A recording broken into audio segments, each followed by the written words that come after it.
Hey everyone, so I know pretty often there are times where you need to cut a large piece of vinyl that's up to 24 inches, and these little 12 by 12 inch Cricut mats just don't do it.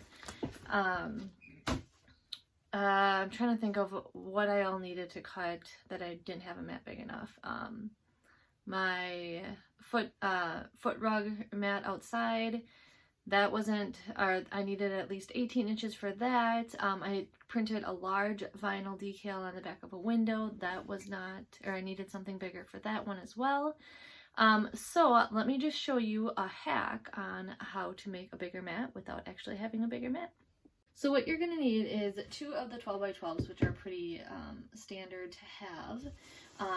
You are going to want to line up your first mat and your second mat, kind of overlap it, and put this top right on the 11-inch line. And go ahead and just put a piece of tape on top of that. Oops, I'm sorry, I thought you could see better. So right at the 11-inch line here, put a piece of tape right on top of that. And if you take a look right in here, you can see that this top line where it starts with the 0 mark lines up right under here at the bottom of the 12. So basically, you know, you're counting 0, 1, 2, 3, 4, 5, 6, 7, 8, 9, 10, 11. Your 12 is going to cut right here, 13, 14, 15, all the way down to 24 inches. So you're going to want to really make sure and you tape this whole entire stretch back here.